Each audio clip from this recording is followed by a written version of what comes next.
Hi and welcome once again to Chips and Chatter. This is our weekly show, Fish, Chips and Fast Food, where we talk about all the industry news. Now today I've got Rebecca Sayers from Fish, Chips and Fast Food magazine. Hi Rebecca, are you there? Nice to speak to you again. And you, as always? As always, I'm with Rebecca from Fish, Chips and Fast Food, doing our weekly news podcast. We are indeed, Mark. Now I did only get the last one up properly yesterday. Yes. However, some interesting stuff this week. Yes, very. Lots of news going on. Jump out straight away? The first thing that really jumped out at me, Mark, was the 10 Commandments of eating fast food. Oh, hang on a minute, let me find that. Bit of an interesting read, but to be honest with you, I don't think I would abide by any of them. I think it was number 6 or 7 was to not eat fish. Really? And I thought it was absolutely ludicrous because we all know how great fish is for you, for not only for your brain, but it contains so many good, some good things inside fish. And they're saying, a 10 commandment is to not eat fish. Yeah, it says if you order fish fillet sandwiches at fast food joints, you deserve every manner of STD that could ever befall you. Yeah. Who put that together? I think this is just a joke, isn't it? Isn't it? It's got to be. Yeah, it must be. What's that? So let's go through them quickly. Thou shalt not judge other fast food patrons. It says it's easy when you're slumming it in our fur coats and diamond and pearl chokers, getting a Big Mac with the normals one day at lunch. Sounds like me, Mark. Yes. To imagine that we're better than anyone else. We're not like those other fast food diners. We're classy. And we only dabble in its sweet, trans fatty luxury. Oh dear. They're crackheads, we do coke at parties. Do you know what? I think this has been written by a bit of a loony. I reckon so. I think they're needing some help. That's only number 1, Mark. If you continue to read through the remaining 10, yes. I think I do agree with 2. Thou shalt take far more packets of sauce than necessary. Well, yes, definitely, because it's always good to have a handbag full of sauces for emergencies. It's when they say, would you like ketchup and it's 10p a sachet? Yes. But they always hand you a handful, don't they? They do. Thou shalt not leave wrappers in thy car. No, I think that should read, thou shalt not leave wrappers in my car. Yes. When people jump in and they leave their fast food wrapper in my car. Yes. Thou shalt not consider Starbucks as fast food. Now that's something I kind of, I'm quite interested by that because, Starbucks, as great as it is, you have one of those fabulous drinks that contains 1 million calories. You just think of all the good food that you could have for that amount of calories. Hey, they've been in the news, haven't they, this week? Yes. For not paying tax. Tax avoidance. Well, apparently they've agreed. Have they? To pay something. Yeah. Probably less than me. Yeah. That's about it. They only do £1 billion quid. To get away with it, Mark. That's right. They only do £1 billion a year, but they can't pay more. They can't pay tax. I'm sure they'll pay probably £500 or something. Probably a contribution. Well, apparently, I know my mum said she's never going to buy another one. Really? That's what she said. I'm never going to buy another Starbucks. She says I pay my tax. Why shouldn't they? Well, quite rightly so. It's true, and the some MP said the same thing. Yes. So let's get it. Thou shalt not have spiritual moments eating alone. You're obviously thou shalt not eat fish. Thou shalt not discuss the fast food trip. There is no need to remind yourself or anyone else that you indulged in a balls-to-the-wall Burger King moment. But we all have them. Yeah, we do. I like Burger King as well. But I'll say it again, the chips have got to be hot. Very true. Very true. Thou shalt embrace the shame. Number 8. Yes. Do not eat that 10-pack of chicken McNuggets unless you are ready to face the consequences. Well, the thing is, I can only smell chicken nuggets and already I've absorbed the calorie intake, so... Yeah, it's true. Thou shalt have a definitive fry preference. Yes, curly fries, big king fries. Are they still called king fries? Oh, I don't know. I think so. I do like them fries. And thou shalt not know that airport food doth not count. Huh? Thou shalt know that airport fast food doth not count. Well, you've got no choice in an airport, have you, really? You don't. That's it. And you're waiting around, and it's very tiring, and minutes feel like hours. So you've got two choices really. Personally, I tend to either hit the shops or the bar, but the majority of people do tend to hit the fast food outlets. So I know my mum was saying my mum's got an Auntie Annie's store. Yeah. Bagel store. They've got 3 now, actually. And she said they contacted the airports. Right. And the actual franchise itself isn't big enough. They're not interested. Really? Come back when you've got 50. Wow. I think that's it's definitely going to take off because it's, as you know, your mum's got one here in Peterborough. And it's fantastic. They really are nice. It's something just different. Well, to your average. Do you know? I don't know if I put this on I might put this out as a tweet from the magazine, but it's getting very popular to create these like food malls. Yes. So I've been to Sheffield Meadowhall. Yes, have I? And the Oasis Centre in the middle. Yes. And it's a food court, and you've got lots and lots of different types of, but it is mainly dominated by the big chains, the big brands. It is. But wouldn't it be great if there was a food court where you had lots of little people, lots of little interesting foods? It would, yeah, just something a bit different, because we can all get a burger or some fries or a sandwich or whatever it may be, but sometimes you do just fancy something a little bit different. You do. So if the person who owns Meadowhall's listening, yes, get on with it. Definitely. Let's get a food court going, and let's get some interesting small. Because they do have, if you go in there, they do have like the art. Is it called the Mall or the Arches, or I can't remember what it's called now. The Lanes. Yeah. They've got like a place with all tiny little shops with interesting stuff. So the smaller retailer can get in. Otherwise, you'd have a shopping mall that's full of Specsavers. Yeah. And Boots. and that it'll just be the big brands. I mean, it's great to have the big brands in there, but I think it's great that we should have a little place that has all the opportunity for small retailers to get in to places like that. Definitely, yes. It's giving people opportunity to expand their business, and certainly it's giving people more choice. That's it. So they've done it for clothes and goods, so they should do it for food. Yeah, I agree. Right, let's move on. I like this one. Check out this. Did you see that Pepsi's new fat blocking soda? I did. Isn't that great? Well, it is great, Mark, but and we all need fibre in our diet. We all know how important fibre is to your diet. But what I'm just concerned about is by putting fibre in a really sugary drink, is that going to encourage people to say, well, actually, I'm getting more fibre, but I'm going to have an extra 3 sodas? I don't know. You've obviously know more than me. What's this fibre thing? I thought it was just a drink that you took that stopped you from... No, what they're going to do is they're going to add fibre into sugary drinks. Uh-huh. So I think they're trialling it. I can't remember where it is, whether it's China or Japan or somewhere. Yeah, Anyway. Japan, yeah. Japan, that's it. So they're trialling it there, but they're going to add fibre into drinks so that, you can go and get a Pepsi or a Cola or something like that, and it's going to be high in fibre, which is fantastic because we all need high fibre in our diet. But what concerns me is all the other contents of that drink. So yes, you might be getting your daily fibre intake, but also are you exceeding all of the other contents of that drink that your body doesn't need? Well, that's true. See, when I first read it, the headlines are a bit deceiving. I thought, I can have a drink and then I can eat my burger. Yes. And it won't matter. It's going to magically turn it from 1,000 calories into 200.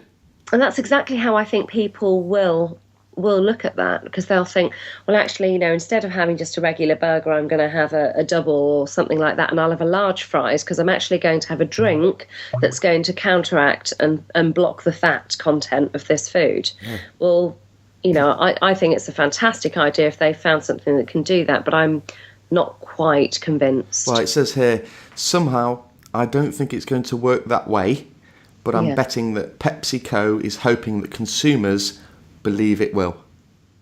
Well, because that'd be great. Because I'd go to Burger King and I'd go for the Crown, the double. They do a triple Whopper now. So wow. so I'd be thinking, okay, as long as I have as long as I have this fat blocking soda, Yes. I'm going to have a triple Burger King with cheese, and I'm going to crown it with some bacon. Why not? That's just it. You see, the thing is, it's all in the art of wording. And you go somewhere and you see the word, low fat or low calorie, and you think, oh, fantastic, it's good for me. But you've also really got to look at all the other nutrients, because just because something might be low in fat doesn't mean that it's going to have lots of other goodness in it. It may well have a high sugar content, or or something else. So I think you're right. People will see that and think, I can go for the biggest possible meal because I'm going to have a fat blocking soda to wash it down with. I know, it's great. That's actually, a great marketing. I might have 3 sodas. Although you're probably getting a month's worth of fibre intake, you're probably getting 6 months worth of sugar. I know. Anyway, found anything else in the news? Well, we're getting to that time of year, Christmas. Mm-hmm. It's only a couple of weeks away, which I keep being reminded every morning on the countdown to Christmas on the iPad. That's because of Clay. It certainly is. Yeah. Your 6-year-old son? Yes. I 6 o'clock this morning, I was told how many days I've got left to do my shopping. So I think I'd better hit the shops this afternoon. I know, we haven't done a thing. I was looking... Mark, at one of the news that came out this week, and it was Christmas dinner. And it was actually a fast food Christmas dinner. There are 2 fish shop owners that have introduced a fast food Christmas dinner consisting of battered sprouts, roast potatoes. I think one of these chaps has even invented a deep fried Christmas dinner in a bun, which consists of a turkey burger, stuffing, and cranberry. No, I'm not sure. How is a battered mince pie taking you from? No, it's just not. No? Do you know what? Well, I'll try it.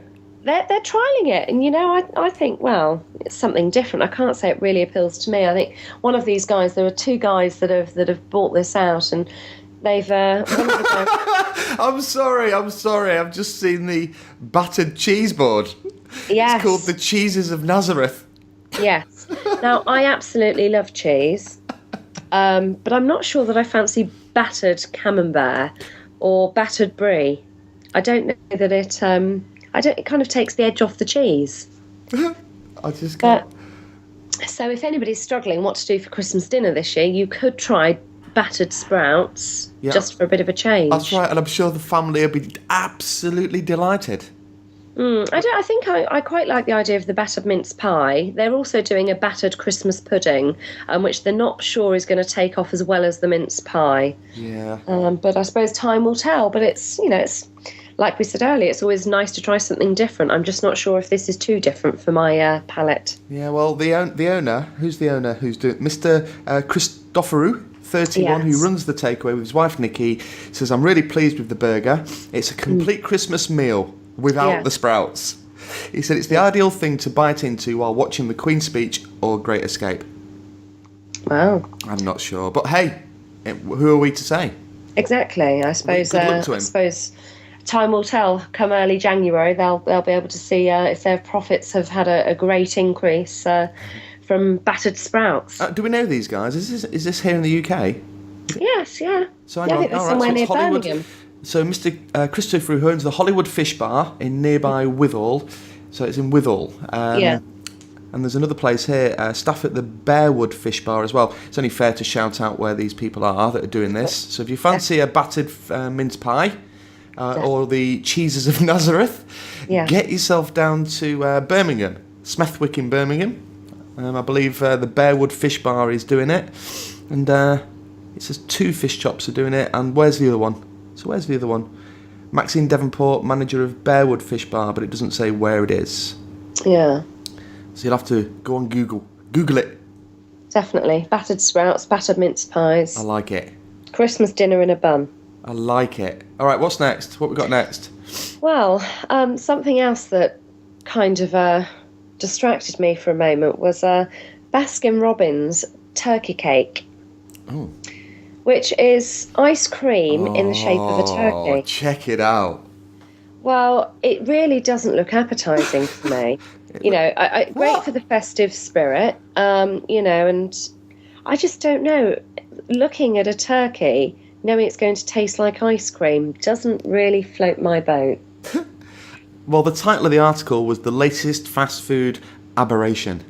Yeah. So I think that's the slant on it. It says Yeah. what the world needs now is not ice cream in the shape of a turkey. Yes, but guess what we're going to get, Mark? We're going to get ice cream in the shape of a turkey, Rebecca. Yes, I know. With a glazed with caramel shell. over the shell. Well, I love ice cream, I love ice cream, but I just don't know, looking at it in the shape of the turkey, whether it looks as appetising as a tub of Haagen-Dazs does. I like it. You've got to give, for innovation, it's 10 out of 10. Oh, definitely. Definitely. It says this thing doesn't really look very appetising, and I'm with him on that. It's pretty, but it looks like that cow off that beef advert. You know the one I mean? That cow, it looks like it jumps out of that gravy bowl and it does a dance, and it all looks a bit too shiny to be tasty. Yes. And that's what it looks like. I think it looks good. It's very, it's very eye-catching, and for the art form, I think it looks fabulous. But whether I'd want to sit and tuck into a plate of ice cream shaped like turkey, I'm not quite sure. Hey, I love. Do you remember last week when we did the news on the Macaloo, the Mac Puff Pizza and the Macaloo Tikka Burger? I do, Mark. I love the way McDonald's just puts Mac in front of it. Oh yes. There's a little article I picked up here. It's a tiny little thing, but it's the fact that the police are hanging out outside fast food joints late at night, catching people. But I like the title of the operation, McBusted. Yes. It's just McBusted. I love it. Very clever wording. It says they've nabbed 95 hungry drivers in the Elstonwick area as they left 24-hour fast food outlets on the, I suppose that's early in the morning. Yes. 23 of them. After you've hit those nightclubs and you're fancying a burger or a kebab or That's right. whatever it may be. So you should never drink and drive. Never. And kids, don't do drugs. No. You got to say that. Anything else we got in here? Oh, there's quite a few. Papa John's lawsuit for $250 million. One of the biggest lawsuits. What's that for? What they've been doing? Well, they've been doing like a text campaign to customers. Oh. We all get these texts. So I'm forever getting these PPI claims. If I don't get 20 a week, I must get 40. And where they get my number from, I'd love to know. So if anybody knows where these people get your number from, please tell me, because it's so irritating. But yes, Papa John's has been slapped with a class action of lawsuit for sending spammy text messages to its customers. It's worth a potential $250 million in damages. That's dollars, by the way. Only in America. It could be one of the largest ever lawsuits filed under the Federal Telephone Consumer Protection Act. Apparently, people who receive their text messages, it can charge them up to $500 per text. Hang on. Oh, no, that's the fine. The fine. They can fine them. Right. Okay. Up to $500 per text message. Right. And did you see the pun on the words? I did. I thought you'd like that one. That's it. That's a lot of dough. It is. Yeah, clever wording. Very good. Yeah, that's a nice. I'll tell you what I did see in here. Where is it? Not the fast police target. I've done that one. Analysis of food industry. This is magnificent, really. This analysis of the fast food industry giants. I mean, obviously, Britain's a small place, but they sometimes say we're the 51st state. Yeah. Because it all starts over there and then it comes over here. But you've noticed, haven't you, the way McDonald's has changed its branding? Yes. It's got really kind of nice. Yeah, they've got a little bit more of a kind of it's got a bit of a classier edge to it. It has, and so what's this article? It says we're in full swing in the fast food industry, apparently, and Burger King has decided to revamp its image, so it's letting go of its mascot. Its mascot is off, it's gone. The monarch is gone. Goodbye, the monarch. And in an attempt to attract more customers, it's getting an image makeover. Right. So it's remodelling should be complete by the end of next year, and it's making efforts to attract seniors as well as women by in order to boost sales. Yes. And in New York, it started a system of home delivery Burger King. Now we've got an article on that, haven't we? in the news? Yes, we have. We probably won't, but we won't go. In fact, we'll include it in this one. Let's go back to that picture. Where is that Burger King delivery? There it is. A new front in the fast food wars. So it's testing the waters. Yeah. That's in the UK as well, eh? Right. Oh no, it's in the US for now. Yeah. But it starts over there. It does. It'll soon be here. Yeah, that's right. So it's going to try and get into the old delivery. Why not? Because it can't be any worse than my local delivery. It's rubbish. Out of fairness, I don't have Burger King or McDonald's, or I don't have, real fast food too often, really. But, on a Saturday morning, I know, if you dial a Burger King. Or I like the breakfasts. Yeah. But I always look at my watch when I'm starting to feel that peckish. I start looking at my watch and it's just 10:29. Yeah. Or it's 10:27 and it takes me 3 minutes to get there. And I know that when I get there, it's going to be over. That's it. That's a bummer. I hate that feeling when you get to McDonald's and you look at your watch at 11:15 and you've got to have a burger because the breakfast menu's finished. I think if McDonald's did a delivery of their breakfast, I think they would absolutely make a fortune. Okay, let me just put a caveat. That's 10% for that idea. Yes, McDonald's definitely. Corporation, 10%. Yes. Just do the breakfast. I'd probably be one of their biggest customers as well. I agree with you, though. Lovely. Well, they are, but, it's not once again, it's just a bit of a treat. But normally if it's, if you've had a bit of a heavy night and you need something a bit kind of substantial the following morning, for some reason those McMuffins seem to hit the spot. I know they do, don't they? And they're so bad for you. I feel guilty. I have food shame. Fast food shame. Anyway, let's just move on to this this other one, because talking about brand and imaging, everybody's up in the game. Yes. And we've seen this in the fast food, fish and chip game as well. We have. In fact, I was talking to Kerry from Crispies down in Exmouth last night. We'll have her on the show this week. Yeah. She was saying how things changed, when they created a new brand. Well, not a new brand, but they really upped the brand. Yes. And people in the local area think they're part of a big chain, when in fact they're not. So they've done a really good job. But on that note, we've got an article here, 10 totally gorgeous fast food joints from around the world. Wow. Have you seen this? I haven't, Mark, but I'm just taking a look now, actually. So they've got a Starbucks drive-through in, is that Tukwila in Washington? Yes. And it's made from recycled shipping containers. Wow. But it's great. How interesting. I'd go.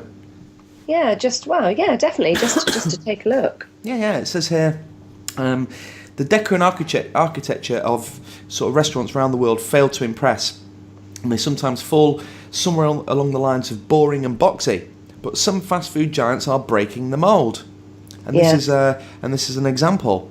So it's a Starbucks converted from ISO containers. Very different. Very different. Very cool. Yeah. So there's a picture of that one. What's the next one? So there's a McDonald's with in the middle of some mountains. Yes. That's like in China, I think. China, yeah. Yangshu. That's an impressive looking Taco Bell, and wow, is that the inside of McDonald's? No, what's that? You see it on the right next to Taco Bell? Is that the McDonald's at the train station in Budapest? It must be. Wow. Yes. That's a bit posh, isn't it? Very. So you got the Pizza Hut over with the view to the pyramids. Beautiful. Starbucks. That must be another one in Japan or China. Wow. Pizza Hut in Cairo, hey? I know. Can't be bad. Check out the one that looks like it's in a palace. God, KFC. Yeah, well, I should have put the titles on the images. So it's a Pizza Hut that overlooks the Giza pyramids. Yeah. Starbucks is in Shanghai, China. Mm-hmm. The Arby's in Brooklyn, New York. Wow. That's the inside is decorated with working gas lights and brass chandeliers. So I'll be going there then, New Year. Definitely. Yes. Arby's anyway, I don't want to hear about that. New York. Yeah, that's right. You're not going, are you? No, I'm not, Mark. No. So that must be the one that's really posh. Yes. That must be the train station. That's Brooklyn, New York. It looks lovely, doesn't it? Doesn't it? Yeah, I'm going. Yeah.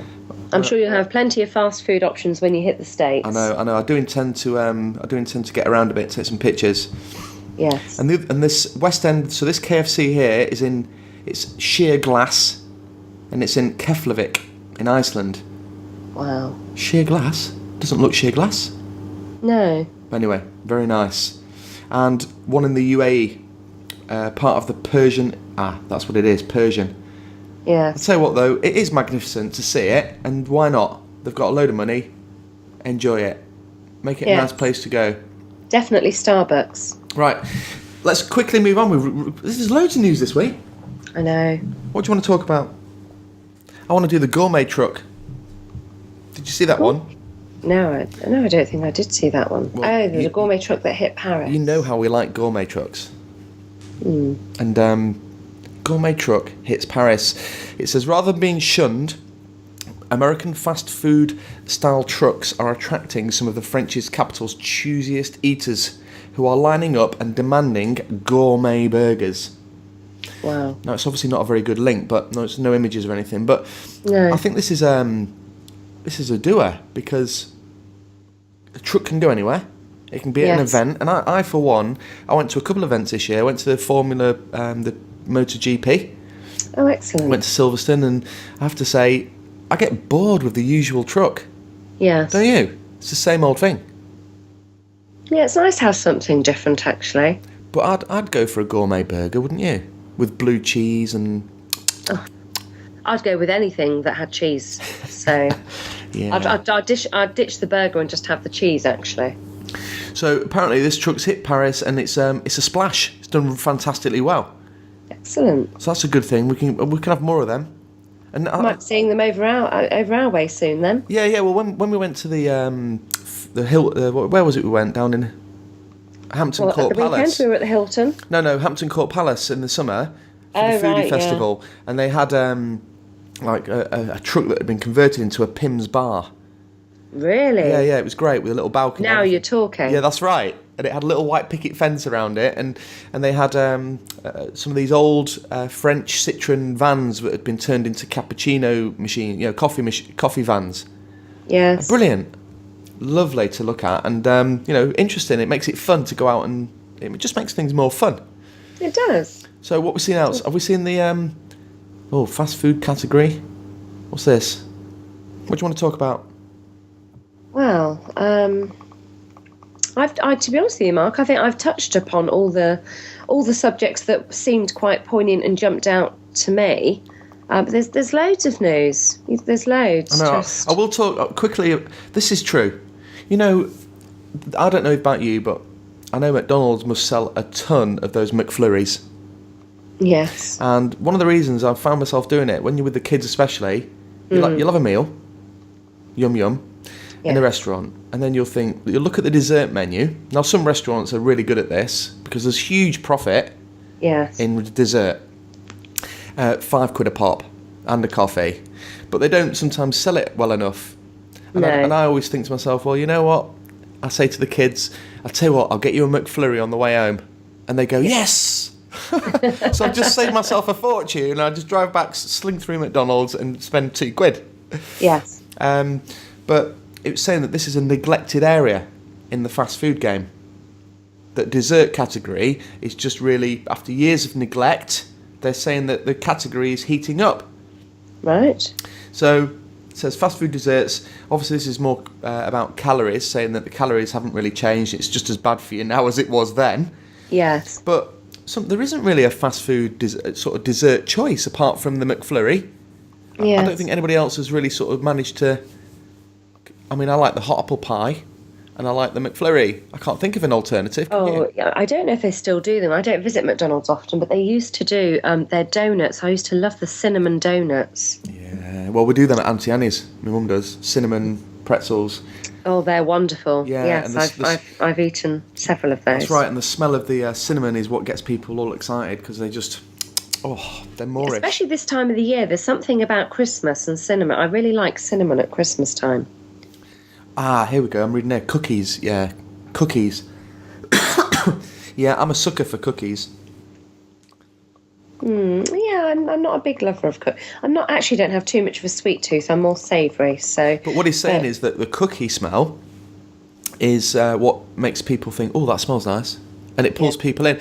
It's actually, I don't want to name names, but there's actually a machine that can replicate any smell, and you can, really? yeah. Well, this is what I was told, so I don't know if it's technically correct, but anyway, you can put it at the door of a restaurant, and you can blow out say in a shopping centre, and you can blow that lovely smell of whatever you want out into the halls, so that people walking up and down get that whiff and think, oh, where's that coming from? And they look across to your stall and they wander across. Lovely. It's the power of smell. I know Anna says it's the process. When you see that chicken sizzling away and that smell drifting across when you're out and about, you think, oh, I could just have a piece of that. Definitely, yeah, it is. It's, I'm the same. If I go to the supermarket and I go near the bread aisle and you can smell that freshly baked bread, oh, it's just wonderful. Right. And even if you've not long eaten, the smell of that fresh bread, you just want some. I know. Well, it never tastes, I've never made homemade bread, maybe I should, but, it never tastes the same. When you buy it even freshly baked in the supermarket, you bring it home and have a piece. It never tastes as fresh as it smells. I know they say if you're trying to sell a house, you've got visitors coming over, yes. It's almost worth buying one of those bread making machines for £100 and switching it on in the morning before they, so that the house smells of fresh baked bread when they walk in. Or even they say baking cakes and things. Just the smell of nice baking seems to have a very positive impact when trying to sell a house. It does as well, and the kitchen smells particularly, and it's all warm because of the oven. Yes. It's just all good. You're making me hungry. Yeah, me too. Right. I've not eaten yet, Mark. Let's wrap up.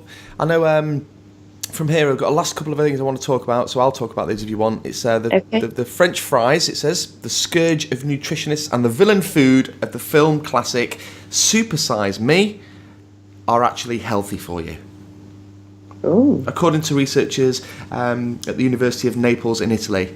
It says, doesn't that sound great? Now the summer's here, so this must be a little bit older. Fish and chips on the beach is an enticing prospect. Frying is bad for us? Absolutely not, says Professor Vincenzo Fogliano. Oh, they've got great names, Italians. Don't they? He said, absorbed... what does he go on to say? He says, it can be an excellent nutritional product if it's fried the correct way. Yeah. And that's the truth. I know I didn't know nothing about frying, but it's very important that your food is fried properly and not that soggy, horrible stuff that you get from a chippy that hasn't got the oil hot enough or whatever. Yeah. So I think that applies to a lot of fried food. If it's fried at the optimum temperature, most of the oil doesn't get absorbed, and therefore it's not as bad for you. That's it. Attention must be paid to frozen or pre-fried products, he says. In these cases, the quantity of food absorbed increases significantly. He says, unfortunately, that describes 95% of the fries and chips in Australia, said the CEO of Melbourne's Lord of the Fries, restaurant. This is a European article, and this is how they cook their fries in Europe, he said. Locally, 95% of people selling fries use a frozen product. They're full of preservatives, he says. They also use whey powder. Hey, do you know I got an interesting tweet we did this week? All right. One of the fish and chips fryers had posted a thing about fresh or frozen. So just before we finish the chip thing, and we'll just move straight on to that fish thing in a minute. He says, I just noticed this at the bottom. So the Dietitians Association of Australia echoed blah, blah, blah. He says, ironically, even if the fries are cooked the healthy way, he says customers will voluntarily make them unhealthy. He said, where the chips... at this particular restaurant, he says in Brighton, they're most definitely frozen in origin and not fresh. Manager Mohan Vamsi said nearly all of his customers top the chips with artery-stiffening condiments. About 90% of them load it with salt and 20% vinegar. Yeah. And about half of them, again, have sauce on it. So in a nutshell, cooking healthy chips, he says, cut directly from potatoes. Don't use frozen, pre-fried or refried. Keep the skin on and use sunflower oil which is low in saturated fat and high in the good fats.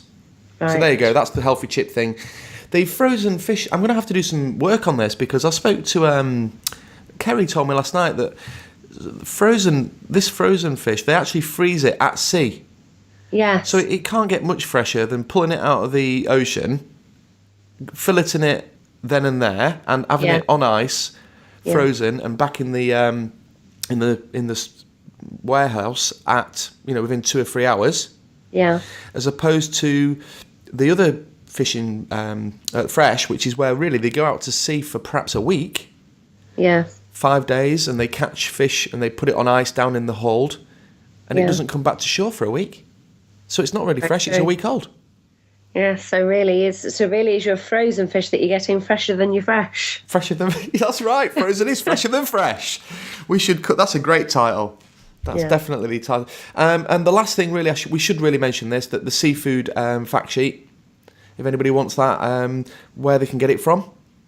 Yes. So they can get that from seafish.org. Yeah. And that's a fact sheet all about the seafood industry, and it goes on about processing sector, food sector, the whole 9 yards, really. Gosh, there's 12 pages.